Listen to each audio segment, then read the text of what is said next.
Welcome back, College Baseball Central fans, and mahalo and aloha. I'm joining you live here from Hawaii Standard Time. I'm in the lobby of my hotel here. I'm joined by Andrew. Andrew, how we doing, my friend? We're doing good. I think we might be running on the same amount of sleep.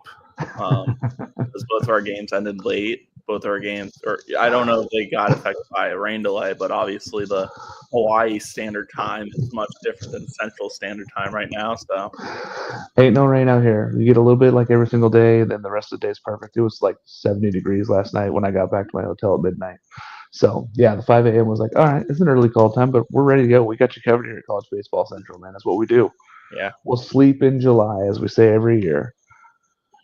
Let's start off with Texas and Arkansas, man. Arkansas has just been the better of the two teams so far, and it's nothing against Texas. Texas is still a very good baseball team. Arkansas won the first one 9-0, was the second one 6-1.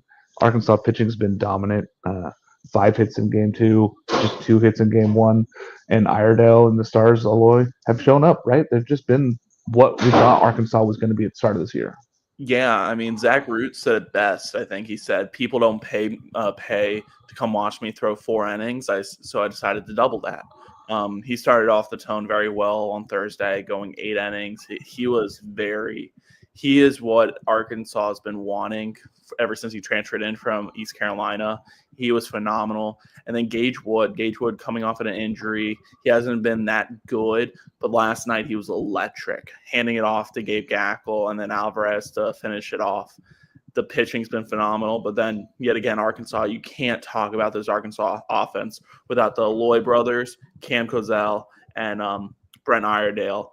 Those four have been just amazing for this Arkansas lineup. And it feels like I say this to Jake every time we do Sell and Fry. It's like people were really worried about this Arkansas lineup at one point. This Arkansas lineup has the potential to make a very deep run into Omaha. Yeah, I think that this team is starting to get better every single week, and you start to see the pitching catch up to where we thought it was. The bullpen's been good all year. It's now we're Yeah. starting to see the rest of the starting rotation get there. They're starting to figure themselves out. They're starting to get their roles aligned. Once you get those assigned roles, this is how you make that run late and get into Omaha. Uh, Exactly. Two teams that I think are also right there on the cusp: Clemson and Florida State, two really good teams back and forth. 11th inning, Max Williams ties it up in regulation, and then he goes and wins it at the walk off in extras. Really good baseball game there. Florida State wins 6-5. Two good starting pitchers too, Jamie Arnold and Aiden Connect. It's really good baseball there, and these are two of the top 3, 4 teams here in the ACC. So it's not surprising to see these two teams battle. But it's good, I think, for Florida State to get that walk off, especially Max Williams stepping up and being that leader. I think that they need down the stretch. Yeah. I mean, FSU, it feels like they were down like to their final outs against the best reliever in the country. Like, I mean, I did see someone. I did see a college baseball Twitter, not College Baseball Central. They might have tweeted something and jinx Lucas Malstead. But this series is going to be so like these next two games are going to be so good because of how good the pitching is on both sides. FSU's pitching has been phenomenal all year, and Yeah, it's been headlined by Jamie Arnold. It feels like Jamie Arnold doesn't get talked about enough. This guy's yeah, going to be a top 10 pick in a couple months. And then, I mean, just the drama, the theatrics, this and for one thing, they didn't get any support from Alex Ledois. yeah, Like this is a guy that's going to be talked about in the Golden Spikes conversation. Him and his cousin leading the yeah. conversation in the Golden Spikes. Max Williams, you said 3 for 6. It was just like I was watching it during our first rain delay. It was just like pure cinema. Yeah, it is, and it's been good baseball, and I was happy to see that. You hate to see when both these teams have been banged up a little bit this year. They're Yeah, both they're both healthy now. They're both getting there. They're both healthy, happy, ready to go. And it doesn't get any easier. You still get Joey Vellini now. If you're Clemson, it's like, well, that didn't get any easier. yeah, Losing the game to Arnold. Now I get Joey Vellini. It's not any easier, but great moving forward. Love it. Another ACC series that's very important here. NC State was finding themselves at the top of the conference going into this weekend. They're on the road at Miami. Miami pulls this one off 6-4. Terrific. They had a steal base of home. They stole home with 2 outs. Daniel Cuvée has 2 home runs and 5 RBIs. And really, Griffin Huggins has been terrific at the start of that rotation for them, getting them set up for the rest of the weekend. They don't have to burn a ton of pitching. Did it again. This team's really good. NC State, not a bad loss. They've played well, but Miami was just better yesterday. Yeah, going into Miami is always tough because going into Alex Rodriguez Field, it's one of those fields like no matter how good or bad a Miami team is, that stadium's going to be loud and it's going to be packed. And I got to give credit to Griffin Hughes. I played with Griffin Hughes' brother, and when we were both younger, his brother played at Western Illinois, but Griffin Hughes was always the one that like this kid's always been a stud. Like seeing this kid succeed at Miami now, like it's so fun to watch. Yeah, and I personally, I think Tanner Smith's been a huge part of that whole pitching staff development. They've gotten so much better this year. They've made huge strides, and he's such a good receiver for the ball, and he works with those guys. That pitching staff just keeps getting better throughout the year, and that's why this Miami team has gone on fire lately and won 12 of the last 14. I mean, there's no surprise that this team got better throughout the season, and pitching is a big part of that. So, big win for Miami. See if they can win off the series here at home. I think they win this series. They're putting themselves clearly in, maybe even up to a 2 seed now in the tournament. Just seeing themselves continue to win these games. But we'll talk more about this Miami team later when we talk about some seeding stuff. Oregon State at Hawaii. Oregon State wins last night 11-4. Really good to see the offense get going for Oregon State after getting shut down by Oregon pitching last weekend. Itsuki Takamoto was a very good starting pitcher and two-way player for Hawaii, and they hit him early and they hit him often. Iva Arquette makes his home debut back here in Hawaii. There was a ton of Arquette fans in the stands, and they were all wearing jerseys and shirts and stuff, and it was a really cool atmosphere. But big win there, and Wilson Weber comes up with a huge 2-out, 2-strike double, clears the bases once, gives him 3 RBIs there. Arquette gets a few RBIs. Gavin Turley goes off and does his things. Trent Caraway got a couple hits also in the game last night. So this Oregon State team seems to be turning the corner and maybe making themselves back into that conversation where they're going to be hosting again. Something I've noticed about this Oregon State team, when they do damage on offense, they do it early. They love doing damage early. Once, if they don't do damage early, it's going to be hard for them to do any damage at all. And doing it against a pitcher like Hawaii's starting pitcher, who I've happened to just watch a lot of because of late night college baseball, he's a very solid Friday night guy. It feels like he just gets into these pitching duels, and then Hawaii ends up getting the short stick of it. But last night, Oregon State just jumped right on him right off the gun. Yeah, and Takamoto, he throws 7 pitches, he throws strikes, he beats up the zone. That's the kind of guys that Oregon State can get after. If you're going to throw strikes, you're going to beat them up. And that's what they did. They got after him last night. And Takamoto had 2 hits for himself, too. So it's not like he wasn't trying to help his own cause. He also hits when he pitches. Really good, though. I mean, Oregon State just seemed to be the better team. We'll see. They got 3 more games here in Hawaii, but big one there for both squads, really, because Hawaii is trying to work their way back into the conversation of being in the tournament. And I think that this one puts them in a rough spot. They're going to have to win some games here against Oregon State, especially at home, to build that RPI. Cincinnati at Kansas. Cincinnati wins this one 7-2. Jack Natelli, 3-run bomb in the 8th was the difference there. Kansas offense just never really got going. It just kind of stayed stagnant there. But it was really huge for Cincinnati to go out there and go get that win on the road. Tough loss at home for Kansas. They got to bounce back the rest of the weekend, I think. Yeah, I mean, you got to give props to Nathan Taylor, Cincinnati's number 1. He just went out there and just kept these Kansas bats at bay. It feels like Kansas wasn't able to crank their hog today. It was just the minute Cincinnati scored in the when they tied in the second, it felt like it was just Cincinnati the whole way. And Kansas even took the lead back in the 4th. It was just all Cincinnati the whole way. Yeah, it felt weird. It just felt like Kansas was really never the leader of that game. It's they're the home team. They're the team that's supposed to be doing these things. They're supposed to be a possible regional host. They weren't even working quality at bats. Nathan Taylor, he was working real quick. Yeah. If you look at his numbers, I saw highlights of this one too. He was just getting quick outs, and for Kansas to have success, it feels like a lot of their at bats have to be quality, especially the Dan Fitzgerald way. quality at bats and making the pitcher like make mistakes and like own up to those mistakes. Yeah, they like to get deep into bullpens early, and this one is just kind of a different formula for them today. They didn't quite have it, but I still think they win the weekend. They're still fine. Go out there and take care of business, but you got to get the next two if you're Kansas, especially if you want to be in that hosting conversation still. A team that's been sliding, Alabama, going down to Vandy. Vandy's been playing better some weeks and then bad some weeks. They're just this huge roller coaster to me. Alabama seems like a team that's been sliding. They lose this one 12-2 early. J.D. Thompson, 11 strikeouts. R.J. Austin hits the home run and 4 hits there. Brody Johnson also has a big double. This Vandy team just is an enigma to me. I mean, yeah, they could be a national seed, or they could be a top 16, or they could fall to a 2 seed. I don't really know how to think this, but they do have the pitching. They do have guys that have been stepping up hitting. Just the consistency scares me if I'm a Vanderbilt fan. Yeah, it scares me too because I'm a big J.D. Thompson guy. So when I sat down to watch Vandy and Alabama last night, I don't know which version I'm going to get. Last week he gets hit around against Ole Miss, and the weekend before he strikes out 14 Georgia Bulldogs. Dominant against Georgia, yeah. I think he's entering that like tier 1 Friday night SEC level guys now because he just dominated last night. It was like pure domination. If you go and watch like his 6th inning where he strikes out the side for strikeouts 8, 9, and 10, I just sat there like, oh my God. Like this is the like J.D. Thompson I've been like trying to hype up. And then the Vandy bats, it's like they got young bats. Young. Brody Johnson, who like started off the year on a tear. He went into that freshman slump, and then he's like starting to figure it out again.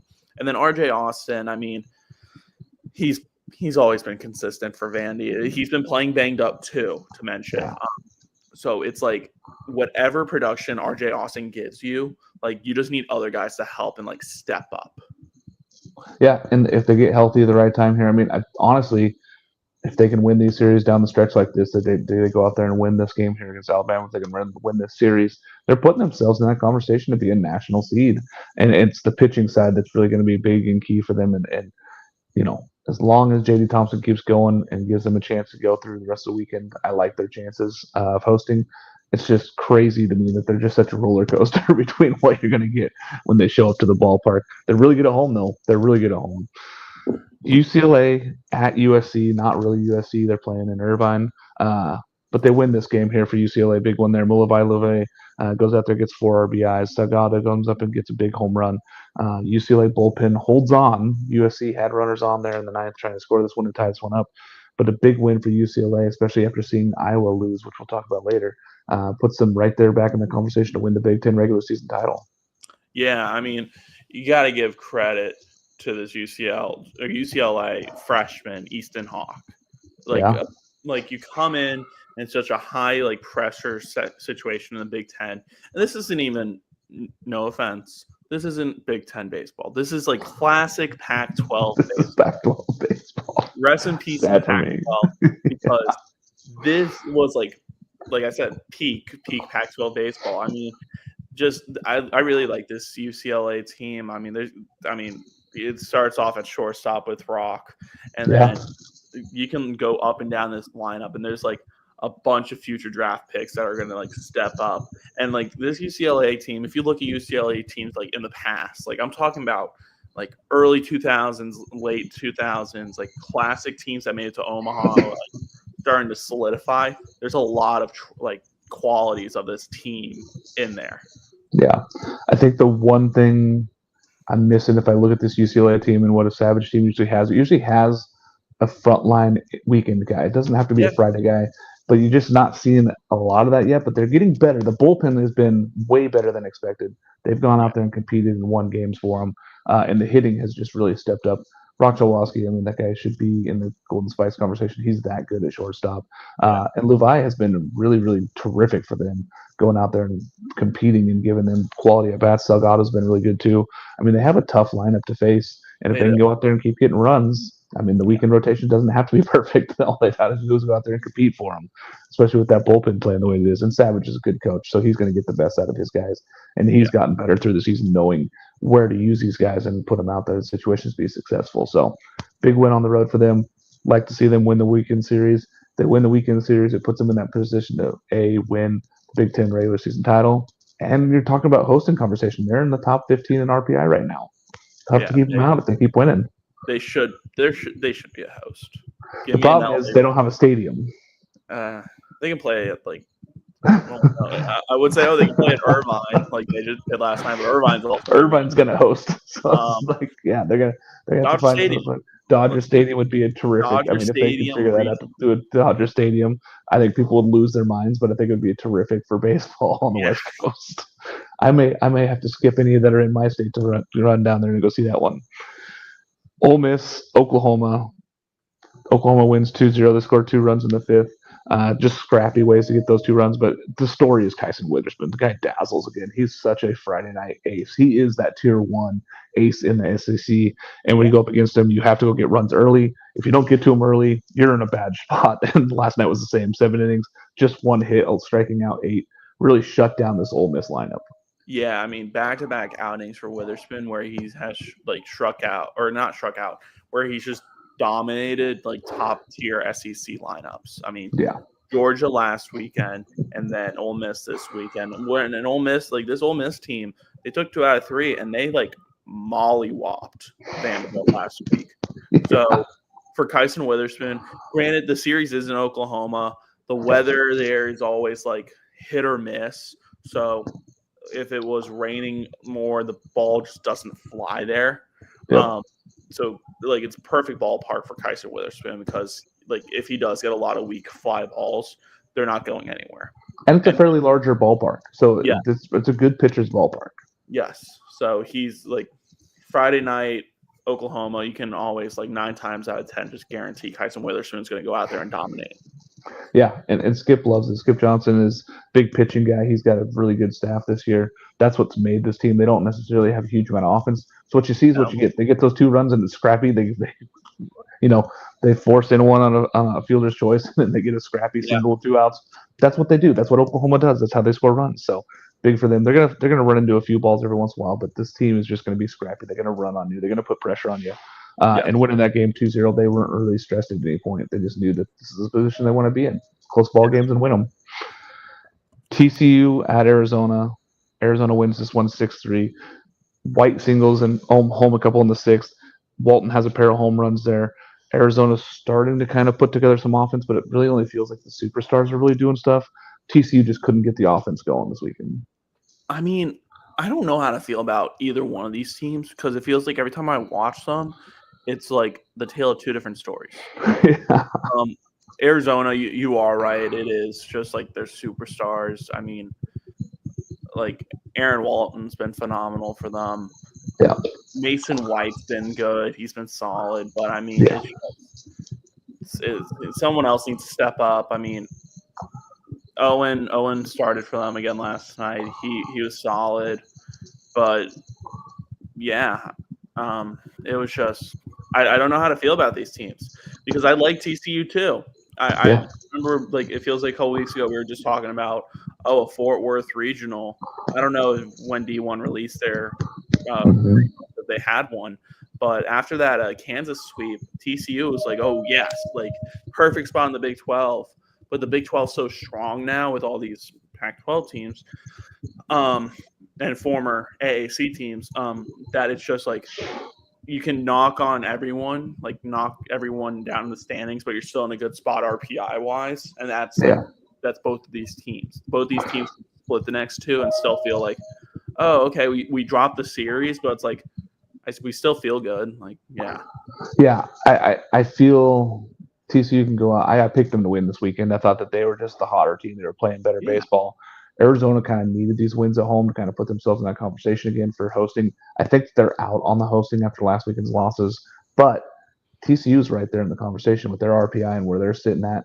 If they can get back in those wins, and they see Kansas losing last night to Cincinnati, it puts them back in that conversation there for that Big 12 regular season title. So we'll see what happens here the rest of the weekend. But big win for Arizona, tough one there for TCU if you're a Horned Frog. Got to go out there and maybe get a couple more this weekend. At least get one in Arizona to keep putting yourself in that conversation. Yeah. All right.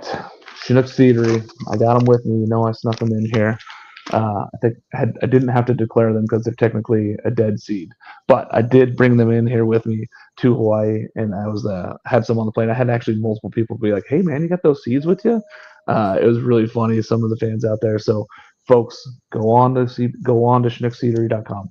Use our code CBC. You get 10% off your order. You can order one type of seed if you want. If you want only smokehouse, you want only hatch chili, cool. Go on there, go buy a bunch of those bags, or go buy the sampler boxes, which have been sold out. They're back. They're back in stock. Go out there and go buy those sampler boxes. You get 32 bags in there. You get all 8 varieties, and you get 4 bags of each, so you can find out which flavor you like. Cinnamon toast has been taken off all over the place. Hatch chili, of course, is a big one. I like to mix up my flavors, so I mix a couple together at the same time. I mixed some hatch chili with some jalapeno ranch the other day, and it was chef's kiss. So I'm all about that life. I don't know about you, Andrew, but if I'm on long road trips, I need them, man. I love me some Chinook seeds. I mean, I haven't had them this week yet, but once I go back to Baton Rouge, they will be a necessity next week. They're gonna be consumed. Go on, use our code CBC. You get 10% off your whole first order there with ChinookSeedery.com. Terrific stuff. They got all sorts of stuff. And get yourself a t-shirt and, a beer koozie also while you're on there. Florida at South Carolina. This was a big one for Florida. Florida's trying to find their way back. The magic number is 13. We'll talk about that later in a segment I have set up. But they go out there and win this game 9-5. And it takes 5 runs in the 5th off of a pair of home runs, a solo shot from and then the grand slam by Evans. There was a big bat there that puts them back in this thing. These are 2 guys are going to need down the stretch, and big runs there to get those 5 in the 5th and take that look and just never get back. Well, and Peterson's going on Sunday now. Yes, they didn't even get a start from Liam Peterson because of the – I don't want to throw accusations out there, but there is some smell of this was Bush League by Palmineri to try and get Peterson out of the game quick. And it didn't work out. Alex Phillip for UF, he was solid after the 3-hour rain delay. Mm-hmm. But I mean, you said it, Luke Heyman, Ty Evans, just 2 long balls to just really crank this UF offense going. Yep. And then Jay Clemente, we've talked about him and being the starter in the front half of the year. He struggled there. Sully moves him to back in the bullpen, says, "Hey, you're just gonna be our closer. You might go 1, 2, or 3 innings." He's been dominant, lights out, and as a closer. So that's Sully's been able to find roles for guys like that before. They struggled at the starting end. They said, "We're gonna work you on the backside. Then we're gonna put you in those pressure situations." And Clement, he's been terrific since they moved him to that role, and it really gives them an arm down the stretch and puts them in a good place here. They're getting healthy as this year progresses, and that's kind of scary if you're SEC fans. Yes, Pierce Coppola. I mean, I'm shocked that we didn't see him throw last night, but I wouldn't be shocked if we see a Pierce Coppola sighting today or tomorrow. Yeah, and if they can get him back in that Saturday role and they get Peterson back on Friday, that's not fun for a regional for anyone. Nope. Troy, Sunbelt. We're going to talk about these Sunbelt teams. We got 3 in a row again. We've been talking about them every week because it's exciting. They're all right there on the fringe of top 25 or in the top 25. We're going to start with Troy. Yeah, Sunbelt is so much it's so awesome. I think all 3 of these teams are in, but it's going to be interesting to see because one of them might get the opportunity to host. But we can talk about that more here when we go into it. Troy wins this one 5-2. They get up to a 5-0 lead. They never really look back. Frida and Dill both go out there and throw 4 shutout innings for them out of the pen to shut this one down. Troy wins in lots of different ways. Big win there for them on the road here to stay in that conversation for the Sun Belt. Yeah, it was, especially with all the conversation this past week with Mississippi State firing their head coach and then Troy's head coach being one of the first coach linked to the job. This is a very good response from we're not letting anything outside distract us. And South Alabama's a scrappy team. They've pulled up some upsets. I've been very fortunate to watch them this year so far. They're a solid team. But I think this Troy team is a top 20 team in the country. We have these conversations at times where it's oh, I don't want to rank a mid-major team inside the top 20 because if you put a mid-major team against an SEC team, the SEC team is going to win 9 times out of 10. No, this Troy team, this Troy team competes very well with half the top 25. They're the only team in the country now, since Texas lost, Yes. to win every single weekend series. They're the only team in the country to do that. Literally, out of everybody, all 307 T1 baseball teams, they're the only team to do that in the whole country. It's crazy. People that keep trying to find flaws in this, they're not perfect every night. They're not, but they're going to give you everything they got the whole weekend. We say no chance of winning the weekend series against them at this point. Yeah. But they go out there and get another win here to start on Friday. Big for them. I think they need to probably sweep to just stay in that conversation because of how well Southern Miss and Coastal Carolina have played. But I like where Troy's at. They're going to put themselves. They're probably going to be a 2 seed in the tournament, and they've earned every bit of it. I don't think that they're going to end up hosting just because of where they are in RPI and everything else. But this is a very good baseball team, and if you're trying to find flaws, there's not a lot with them. No, it's not. Coastal Carolina at home wins 11-1 against App State. Pato Blackman goes out there and hits a grand slam in the third, and then they never really look back. Coastal does what they do. They go out there and they slug the baseball, took care of business at home. They're in first place in the Sun Belt, and they have a good RPI. They're really giving themselves this opportunity to get up there and be that team. Now they did lose the weekend series to Troy. They don't have to play Southern Miss down the stretch here.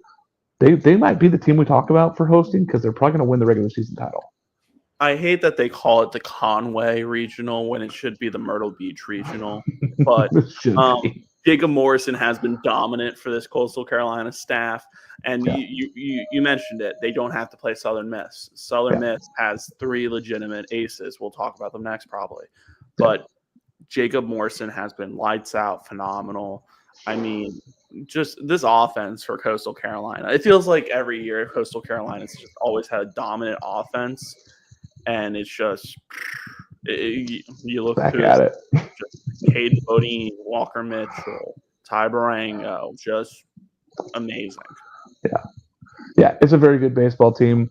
And when they're at home, they're even tougher. It's a tough ballpark for other people to come into and win. And they've been really, really good at home this year. And I think that's been the difference is that they've also beat up on every other Sun Belt team other than Troy. They've gone out there and they've beat everybody else other than Troy. And since they don't play Southern Miss, that's a big step for them as far as winning the regular season title. That tournament's going to be a whole lot of fun because there's still some other good teams that are not these 3 teams that we're talking about. Arkansas State going down to Southern Miss. Southern Miss wins this one 2-1. Like we mentioned, the weekend rotation for Southern Miss has been so good. JB Middleton goes out there, gives you the 7 innings pitched, 5 hits, just the 1 run, but did take a walk-off bomb from Russo to win this one in the 9th. Well, so you got to give credit to Arkansas State. Arkansas State has been playing much better ball lately. They have been. I think they came into the series on an 8-game winning streak, if I am wrong. But it just shows you how good JB Middleton is. He's been all year. And then Kobe Allen to follow him up. He only threw, 2 innings? Yeah, 2 innings, but he was still dominant. Yep. He's one of the best relievers in college baseball. And then, this Arkansas State team's solid. Like, in the Sun Belt Conference, anything can happen, especially in that tournament. If there's a bid stealer, it's from this league. I can definitely unfortunately. Yes. I can see one of these 3 teams accidentally losing. And I mean accidentally. It's like, what? How did we lose this? But I wouldn't sleep on Arkansas State. No, there's really good teams in the Sun Belt. We call it the Fun Belt for a reason because it's so good and there's so much talent there. Yes. I'm really looking forward to more of this. We do get the last weekend series is Troy and Southern Miss, so that's going to be just awesome to see where that comes down, and that's just going to come down to seeding probably in the tournament. But man, I'm excited for the rest of the Sun Belt. We've talked about it all year long, and these 3 teams have really shown themselves to be national caliber teams, and they're going to do some stuff in the tournament, hopefully. Oregon, who just had a massive weekend going out and beating Beavers, and then they beat them on the Tuesday game. They're on this huge winning streak. They go out there, travel east to East Lansing at Michigan State. Derwa is the guy is a certified ace. I mean, he's a stud. He goes the complete game shutout and just stops this Oregon offense that had been so hot for most of the season. Grinzel was great in the loss too. I mean, he's an ace for Oregon. Yeah, he only gives up 2 hits and loses this game 2-0. Tough loss if you're Oregon, but a big win for Michigan State. And Derwa, I mean, he was just a stud. I mean, there's no way to look around it. He was so good and dominant in that game. He was dominant. I rewatched this one. I was cutting in and out when it was actually happening because I wanted to see this Oregon offense again in video, but it was just complete dominance from Derswa. I mean, but this is also like a typical letdown game. You just went and had the series of your life against your arch rival, Oregon State. You just exposed Oregon State out here, and then you go on the road. You go from Oregon to East Lansing, Michigan, which probably not that crazy of a weather difference, I feel like, right now. Yeah. But the time difference, that's like the one downer of this whole new Big Ten. You have these student athletes traveling from like 2-hour differences, and you're expecting them to like be sharp and ready for game one. I mean, I expect Oregon to bounce back today and tomorrow, but you just got to give your credit to just Joseph Jerswa. Yeah. I mean, there's a reason why we had him in the conversation for being a first-team All-American. He's this dominant of a pitcher, and it was crazy when we looked across it, and he was like one of those guys that would never enter the transfer portal, just stay there at Michigan State. We're like, this is a guy that could be a freshman at any SEC school, at any ACC school, and he stayed there, and he's just been really, really good. I mean, the scouts are going to find you no matter where you're at. They know where he is. They know he's good. Yeah. It's been terrific, though, for them, and that's a big one, though, to go out there and beat the Ducks there at home for them. They're going to have to do something in the Big Ten tournament, but big loss for Oregon, especially after the Iowa loss that we're going to talk about here in a little bit. Mm-hmm. Arizona State at Baylor. Arizona State takes the lead in this one with a pair of home runs and 6, and you're like, okay, this is the Arizona State team that's been slugging their way through ball games and winning these baseball games, and Ben Jacobs has been really good on Fridays. Jackson and Walker hit those home runs. 3 errors in the 7th inning just keeps Baylor going, and it was just mind-blowing to see 3 errors all made by the third baseman there in that game. Yeah. Tough loss there for Arizona State as they lose this one 7-4. Baylor's been the same way too. They started off really hot, and then they've kind of just like come into this limpy. But this is a very, very gritty win. Like, perfect example. Like, this is Mitch Thompson baseball. Like, he will make you pay for your mistakes. And he did. I mean, this is their 11th comeback win of the year. They've been all year. They've been a solid team. Yeah. This is nothing shocking to me that this is also their 11th comeback win of the year, because they've been solid. It feels like their bats have been kind of inconsistent, but to get a win off of a pitcher like Arizona State's starter, who has been consistent on Fridays, that's a good like confidence booster to even go into this weekend and finish off the series with a win. Yeah, it is, and it feels good if you're a Baylor fan. You're like looking there and go, man, why isn't this a team we see every single night? Well, they're inconsistent, but they still have good ball players. They're still a good baseball team. Tough loss for Arizona State as far as seeding and goes in the Big 12. But they can go out there and win the rest of the weekend. They just got to go out there and figure out some more consistency. Ayers killed them there. Iowa at Washington. Again, we're talking about long distance travel here in the Big Ten, going all the way up to Seattle. They're playing the Blues, or playing up in the Bay there. Washington wins this one with a walk-off bunt. First and third, 2 outs. They get a walk-off bunt out there. Win this one 4-3. Just a big win for Washington, as they've won 8 Friday night starts in a row now for this team. Eddie Smith and those teams are just grinders. Tough loss. Cade Overmuller does pass his father for this all-time strikeouts in a season, which was kind of cool. But you know, he was good again. Not his fault that they lost on the stretch here, but a big bump against Iowa for them to lose at Washington. Yeah, I mean, me and you were just talking it beforehand, before the show, about how Coach Eddie Smith has like come to this Washington program. He endured loss, and he's doing good with what he has inherited. This is a scrappy team. Like, they're in the middle of the Big Ten right now, but like next year, like, watch out. Like, this team is going to be really, really good. And this is a tough one for Iowa to drop. I mean, you're in the top of the Big Ten. You have your fans barking at all of us saying, "Oh, rank Iowa, rank Iowa." I mean, you got to go in there Friday night with your Friday night guy, and you have to win this game, especially if you end up losing on a walk-off bunt with 2 outs. I don't know how you get away with that.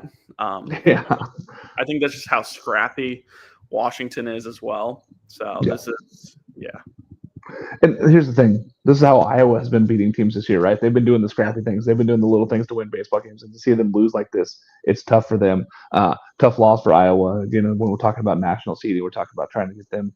They're trying to say, "Hey, we should be a top 16 team."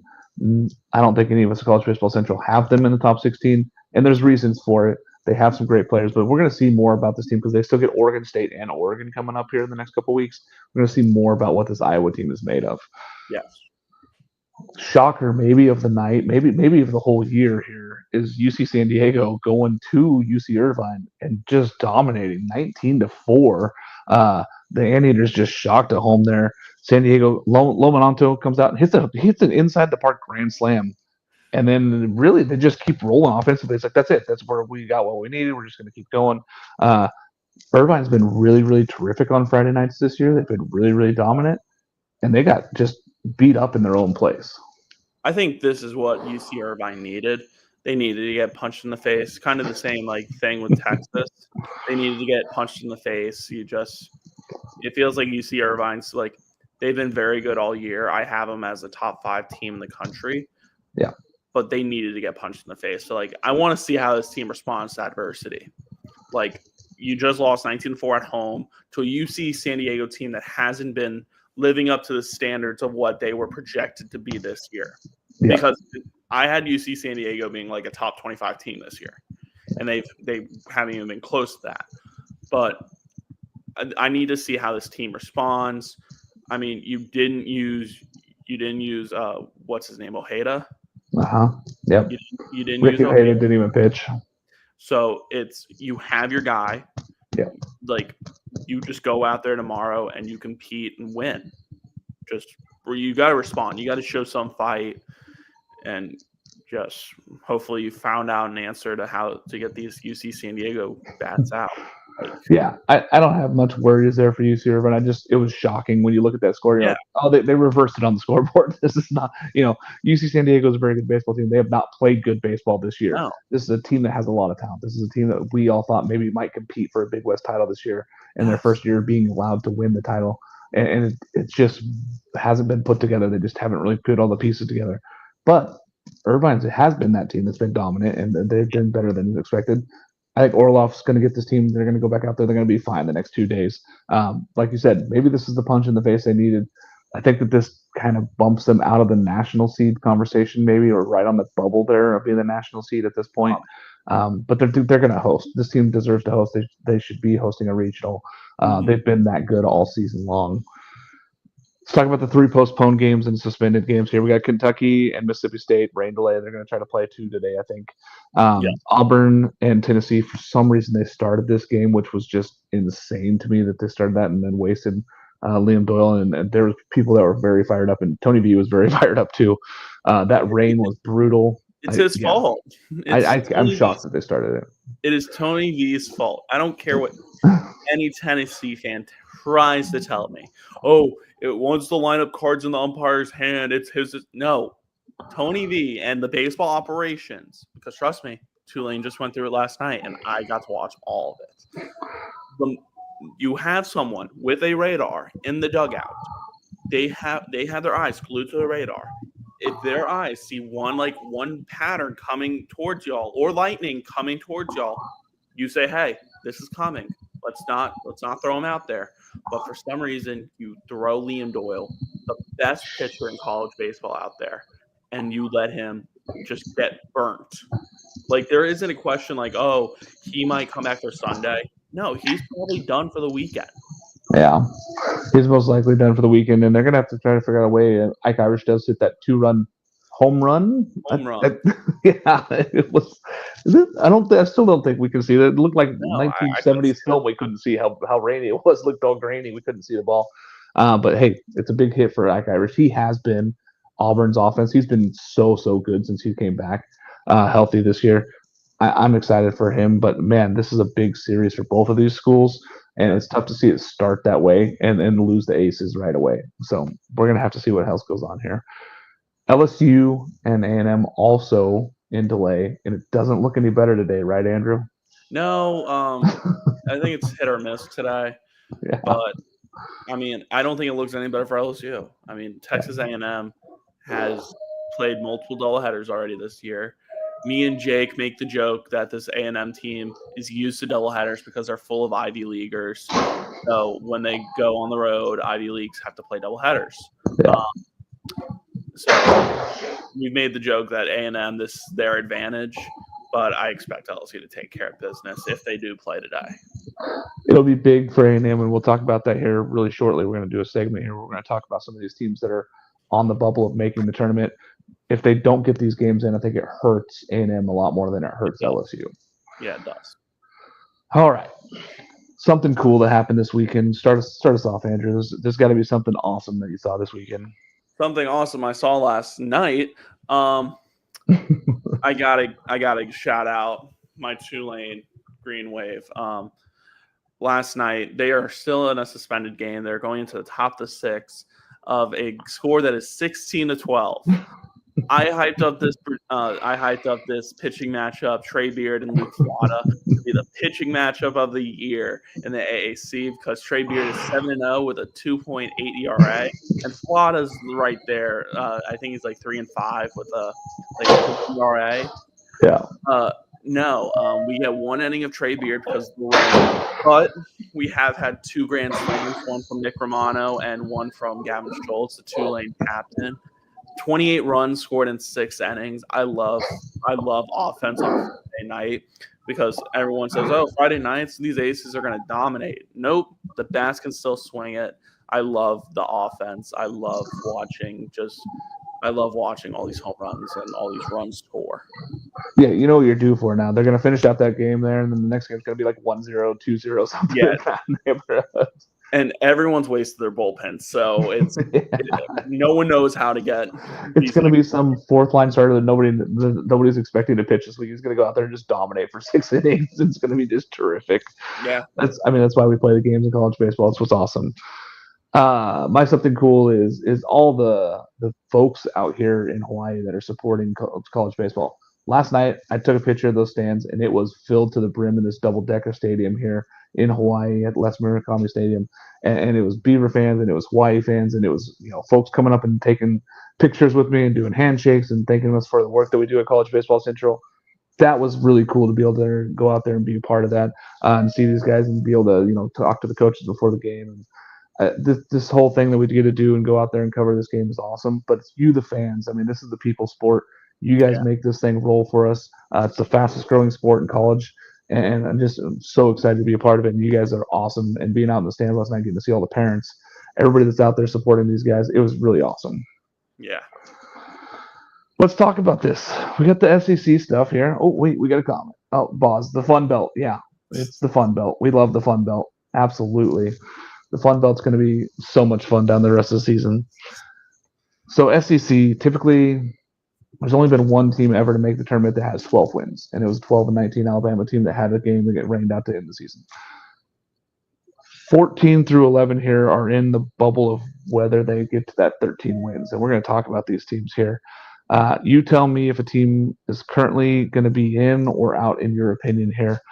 Mississippi State now is 7-14. They have Kentucky, Ole Miss, and at Mizzou. So it's a schedule. They're 25-19 currently. They have to get 6 wins out of those 9 games. I've made the joke to Jake saying, "Oh, they'll take one from Kentucky. They'll end up sweeping Ole Miss because they own Ole Miss, and then they'll need 1 win from Mizzou, and then they won't get it." I don't think Mississippi State's in. I think this team, they have shown fight. They showed fight Tuesday after the firing of Chris Lemonis. Yeah. But I don't see this Mississippi State team fighting to get the 13 wins. Yeah, now you're going to have a doubleheader against Kentucky. It's always win-to-win, hard to win both games in a doubleheader. Yeah.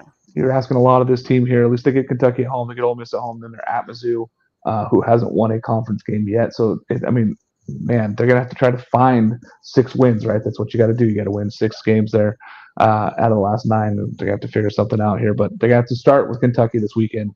And Kentucky's been scrappy in there. We're going to talk about them, too, because they're right there on that same bubble. Mm-hmm. A&M, 8-13. They have LSU at home, but we don't know how many of those games we're going to get in.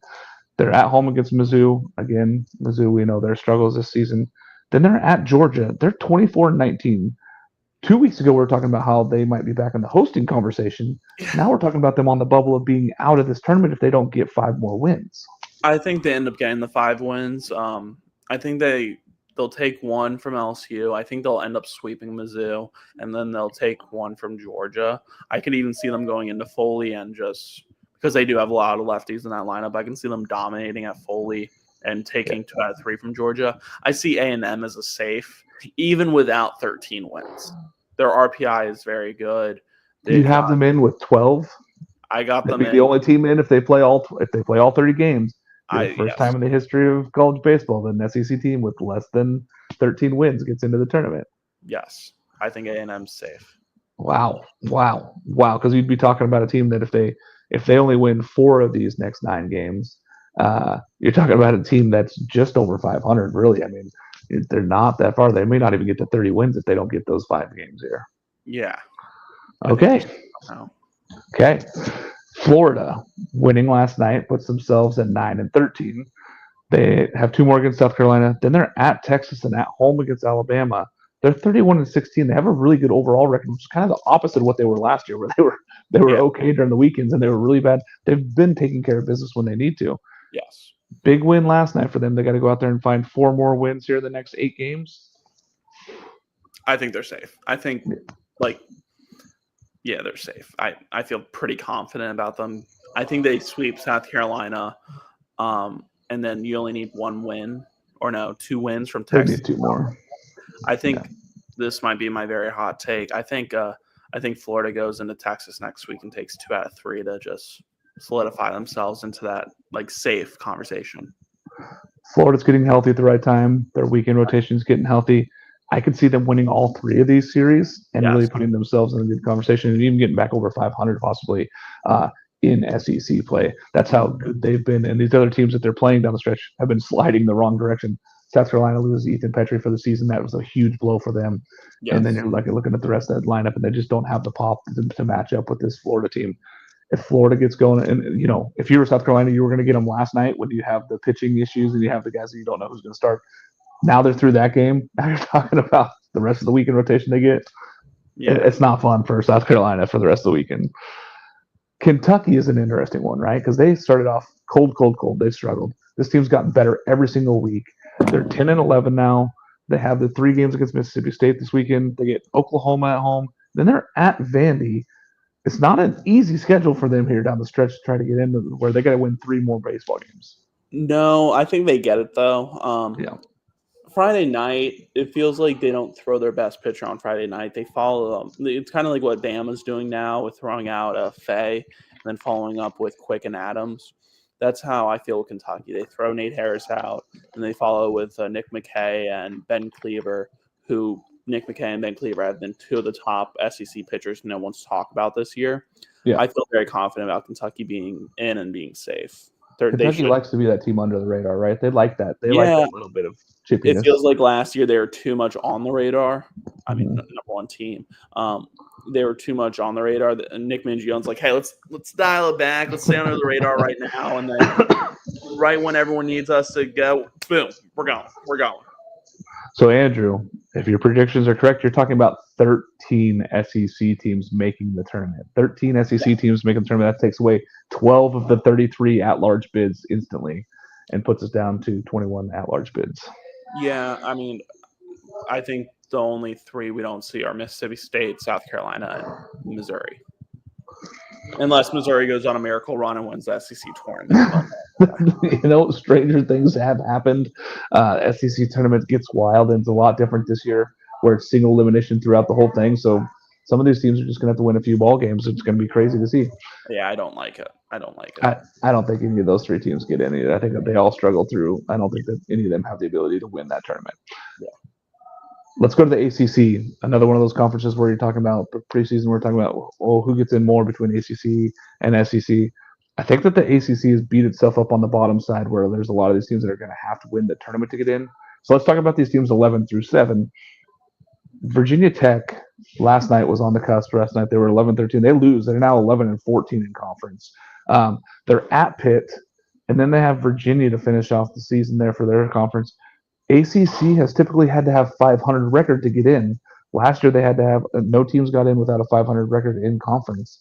So you're talking about Virginia Tech's got to win for the next 5 games now. I At don't. Pitt, they should have won that first. That was a bad loss for them last night. That was a terrible loss last night. I think they can take the 2 from Pitt, but then that's a very tall task to go. I think the one thing you have is you host your rival in Virginia, but I think Virginia's like both Virginias this year, Virginia Tech and Virginia have been disappointing in my opinion. Yeah. They've been outshadowed by West Virginia, but I don't see Virginia Tech getting in. No, I think it's just too tough after that loss last night. If they had won last night, they set themselves up for the sweep, right? Then you're talking about, okay, now they just got to take one game from a very hot Virginia team at home. They Yes. probably do that. That loss last night puts them in a really bad spot, and it didn't help their RPI. It really hurt everything that they had going for them. This Virginia Tech team's been able to hit, especially at home, but they've been struggling on the road. They go to the road at Pitt. Same stories last night. Wake Forest is another interesting one. They're 10th right now in the ACC. They're 12-12. They're off this weekend from ACC play. They play Pitt at home next week. Then they're at Louisville. They're 30-16 overall, 12-12. They got to get 3 wins here between those 2 series. Where are you at on this one, Andrew? I think they'll get in because I think they'll take care of Pitt. But if they can get a resume builder against Louisville, they take 2 out of 3 at Louisville. I think Wake sets them up very nicely, but you got to take care of his business against Pitt. You can't go 3-3 down the stretch. I think you need to go at least 5-1 or 4-2. And those 4-2 puts them solidly in. I think 4-2, those 2 losses have to be against Louisville. Can't be against Pitt. Yeah, they got to take care of business against Pitt. That's the biggest deal there first, especially if they do that next weekend. They go out there and they beat Pitt at home. They're at home, which is a big deal for them.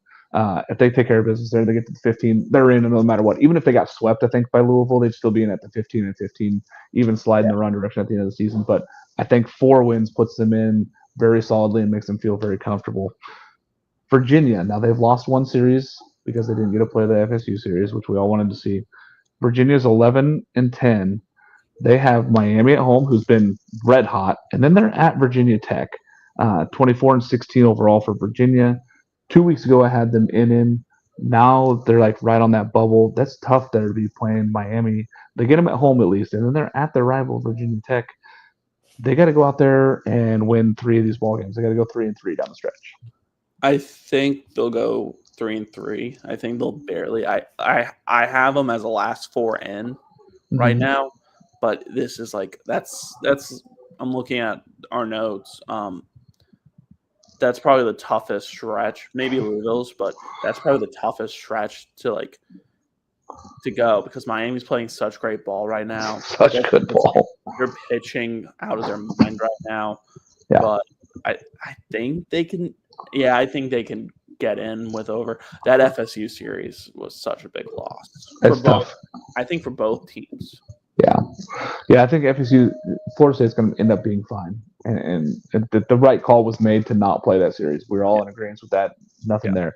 When we're talking about the overall landscape of these teams getting into the tournament, it does make a difference for those not playing those games.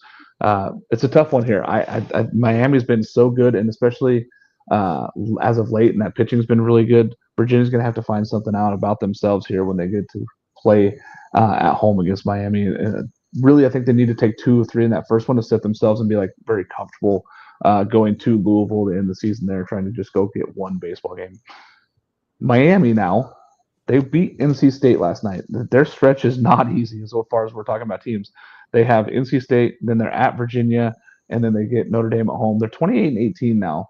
They've won 12 of the last 14 games. They're 13-9 in conference. So really, you're looking at they just need to find 2 more wins between at home against NC State, at Virginia, and then at home against Notre Dame. I have them solidly in now, but it's going to be really close. Yeah, I think Miami gets in pretty easily. I think if they win the series today or tomorrow against NC State, they're that's huge for their resume. And then you go into not Vanderbilt, you go at Virginia, and it's no matter what the record is for a Virginia team, like that Virginia team is still a tough Virginia team. Yeah. I think if Miami even takes one there, they're safe because you do come home and finish off the season against Notre Dame. Notre Dame's not the greatest, so you can take care of business pretty easily there. Yeah, and Notre Dame's been scrappy, but Notre Dame on the Yes. road is a lot different than Notre Dame at home. So you're getting Notre Dame when you're the home team here is Miami. I think that they're in. I think they're putting themselves right in that conversation to be right on the bubble of being a 2 seed. This Miami team has gotten better throughout the season, like I said earlier. I think that they're solidly in, especially with the rest of these teams struggling. When you're sitting at 8th right now in the ACC, I think you're putting yourself in that conversation, especially if they just win 2 more games. Beating NC State last night was huge for them. Yes. Big momentum builder there for Miami to keep going. Now we're going to talk about Louisville, who's split with Notre Dame. We talked about how that's a tough one there. They're 13-10. They have one more game against Notre Dame here. Then they're at Georgia Tech, who has slid a little bit, but they've just got the offensive mojo back the last couple of weeks. Yes. And then they're at home against Wake. They're 31-15. Logic tells me Louisville's in, but my brain looks at this and goes, hey, there's a possibility that they don't get to those 15 wins if they don't take care of business today against Notre Dame. Yeah, them dropping that game last night against Notre Dame was just a shocker for me. It was disappointing too because I've been very high on this Louisville team. Louisville's RPI is 24 right now. I think they're safe even with I think the one thing that doesn't help, they are below 500 in quad 1 wins. Yeah. But it does help that they've only dropped 3 other quad 2, quad 3, and quad 4 games. So it's just I think Louisville's in. I mean, their schedule is it will be a test to the committee to show, okay, is Louisville peaking too early? Are they going in at the right time? Are they going to get hot here? Yeah. There's a lot coming down the stretch here. I think they're in. I think that they win today against Notre Dame and put themselves where they just have to win one of those games against those 2 teams in Georgia Tech and Wake Forest. And then I think that they're going to be solidly in. I have no problem with that. And I think Louisville deserves to be in. I think they've been a team that's been very good all season. They've been a very fun team to watch. Yeah, and they've been up and down. They were one of Texas's first loss, and really only won for a long time.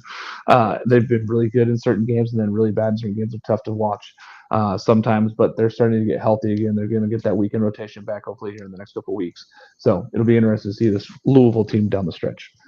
Final thoughts as we head into the rest of the weekend, my man. Like we got a whole bunch of SEC ball that's going to be tried to play. You going to be at the ballparks today? Yes, I will be at the ballpark enjoying I guess what they'll still call a doubleheader today between FAU and Tulane. But my final thoughts: we are coming upon conference tournament season. Get your brackets out if you ever do brackets for Omaha. We are hoping that this is just the best and phenomenal college baseball season.